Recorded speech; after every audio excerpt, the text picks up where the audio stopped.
Hello friends, आप सभी का इंग्लिश स्पार्टन के चैनल पर स्वागत है। मेरा नाम आशुतोष राय है। आज का जो हमारा टॉपिक है वो है gate rid of. Gate rid of का यूज करना। जैसा कि हम जानते हैं गेट रीड ऑफ का मीनिंग होता है छुटकारा पाना। यदि आपसे कोई पूछता है कि छुटकारा पाना का क्या मीनिंग होता है तो आप क्या बताएंगे? Gate rid of.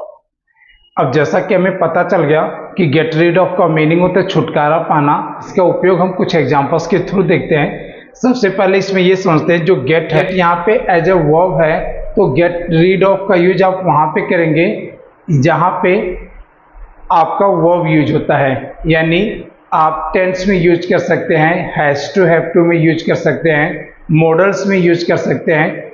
जिस सेंटेंस में आपका वर्ब यूज होता है वहाँ पे आप गेट का यूज कर सकते हैं। और गेट रीड ऑफ मीन्स होता है छुटकारा पाना। इसका कुछ एग्जांपल्स देखते हैं। जब हम गेट रीड ऑफ का यूज करते हैं तो गेट रीड ऑफ के बाद हम दो कंडीशन बनाते हैं। पहला एक ऑब्जेक्ट के साथ में, दूसरा वर्ब के साथ में। सबसे पहले हम ऑब्जेक्ट के साथ में देखते हैं। जैसे मैंने लिखा मैं आपसे छुटकारा पाना चाहता हूँ, तो मैं क्या बोलूँगा? I want to get rid of you। फिर मैंने लिखा वो अपने बुरी आदतों से छुटकारा पाना चाहती है, तो मैंने क्या लिखा? She wants to get rid of her bad habits। अब यहाँ पे लिखा है अब वह अपने जिम्मेदारियों से छुटकारा पा गया है, इसलिए वह पिछले कुछ दिनों से खुश है। तो अब का मीनिंग आप क्या लिखेंगे? नाउ वह अपनी जिम्मेदारियों से छुटकारा पा गया है। तो ये आपका कौन सा टेंस है? प्रेजेंट परफेक्ट टेंस है। तो क्या बोलेंगे? Now he has got rid of his responsibilities. क्या? Now he has got rid of his responsibilities, therefore he has been happy since last few days. यहाँ पे ये आपने जो लिखा है he has been happy since last few days, इसके जगह पे ये भी लिख सकते हैं आप he is happy from few days।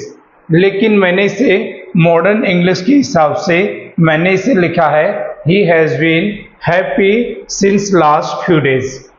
तो आपको समझ में आ गया होगा गेट रीड ऑफ का यूज हम कैसे करेंगे ऑब्जेक्ट के साथ में। अब हम चलते हैं, देखते हैं गेट रीड ऑफ का यूज हम वर्ब के साथ में कैसे करेंगे। गेट रीड ऑफ का उपयोग जब हम वर्ब के साथ में करते हैं तो वर्ब के साथ में जब करेंगे तो वर्ब में आईएनजी लगाएंगे। आपको ये पता होना चाहिए कि जो ऑफ होता है, ऑफ के बाद यदि वर्ब आता है तो उसमें आईएनजी लगता है। अब जैसे मैंने यहाँ पे लिखा मैं क्लास में हिंदी बोलने से छुटकारा पाना चाहता हूँ, तो यहाँ पे हम क्या बोलेंगे? I want to get rid of speaking Hindi in the class. वह झूठ बोलने से छुटकारा पा सकता है, तो क्या बोलोगे? He can get rid of telling a lie, या तो लाइंग। झूठ बोलना का दो मीनिंग होता है, आपको पता होगा। Tell a lie, tell a लाई मतलब भी होता है झूठ बोलना, और लाई मतलब भी होता है झूठ बोलना। तो यहाँ पे आप झूठ बोलना के लिए जो टेल अ लाई का यूज करते हैं तो टेल में आईएनजी लगा देंगे तो ये टेलिंग हो जाएगा।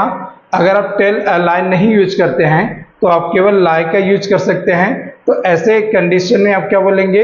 ही can get rid of line.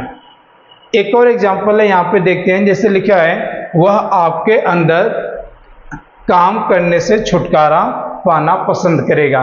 तो जहाँ पे भी पसंद करे का बात होती है, जहाँ पे भी पसंद करे का बात होता है तो वहाँ पे हम वुड लाइक टू का यूज करते हैं। जैसे मैंने कहा वह छुटकारा पाना पसंद करेगा, तो हम क्या बोलेंगे?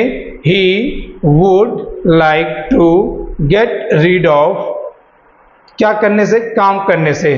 गेट रीड ऑफ वर्किंग आपके अंदर, तो क्या बोलेंगे? Under you.